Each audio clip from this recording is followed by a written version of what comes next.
കേരളത്തിൽ ക്ഷേമനിധിയിൽ അംഗങ്ങളായ തൊഴിലാളികൾക്ക് പെൻഷനും മറ്റ് ആനുകൂല്യങ്ങളും കൃത്യസമയത്ത് നൽകാൻ സർക്കാർ തയ്യാറാകണമെന്ന് ഭാരതീയ മസ്ദൂർ സംഘ് ആവശ്യപ്പെട്ടു. BMS ചെങ്കള പഞ്ചായത്ത് സമ്മേളനത്തിലാണ് സർക്കാരിനോട് ഈ ആവശ്യം ഉന്നയിച്ചത്. മാറി മാറി ഭരിക്കുന്ന മുന്നണികൾ തൊഴിലാളികളോട് അവഗണനയാണ് കാണിക്കുന്നതെന്നും സമ്മേളനം കുറ്റപ്പെടുത്തി. ചടങ്ങിൽ സാമൂഹിക സാംസ്കാരിക രംഗത്തെ പ്രതിഭകളെ ആദരിക്കുകയും പുതിയ ഭാരവാഹികളെ തിരഞ്ഞെടുക്കുകയും ചെയ്തു. ബജറ്റിനിണങ്ങിയ വിവാഹാഭരണങ്ങളുടെ വൈവിധ്യമാർന്ന കളക്ഷനുമായി റോഷി ജ്വല്ലറി.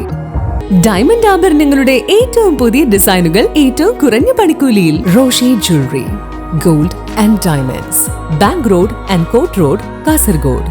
Forever shine. കേരളത്തിൽ ക്ഷേമനിധിയിൽ അംഗങ്ങളായ തൊഴിലാളികൾക്ക് യഥാസമയം പെൻഷനും മറ്റ് ആനുകൂല്യങ്ങളും നൽകാനുള്ള നടപടികൾ സംസ്ഥാന സർക്കാർ എത്രയും പെട്ടെന്ന് സ്വീകരിക്കണമെന്ന് ഭാരതീയ മസ്ദൂർ സംഘ് ആവശ്യപ്പെട്ടു. BMS ചെങ്കള പഞ്ചായത്ത് സമ്മേളനം ഉദ്ഘാടനം ചെയ്തുകൊണ്ട് NGO സംഘ് കാസർഗോഡ് ജില്ലാ ഉപാധ്യക്ഷൻ രാജേഷ് നെക്രാജയാണ് സർക്കാരിനോട് ഈ ആവശ്യമുയർത്തിയത്. മാറി മാറി ഭരിക്കുന്ന ഇടതു വലത് സർക്കാരുകൾ തൊഴിലാളികളോട് അവഗണനയാണ് കാണിക്കുന്നതെന്നും അദ്ദേഹം കുറ്റപ്പെടുത്തി. BMS ചെങ്കള പഞ്ചായത്ത് പ്രസിഡന്റ് ചിത്രകല മാവിനക്കട്ട അധ്യക്ഷത വഹിച്ച സമ്മേളനത്തിൽ BMS കാസർഗോഡ് മേഖലാ സെക്രട്ടറി ബാബുമോൻ ചെങ്കള, നിർമ്മാണ തൊഴിലാളി സംഘ് ജില്ലാ ഉപാധ്യക്ഷൻ ഭരതൻ KK പുറം എന്നിവർ ആശംസകൾ നേർന്നു.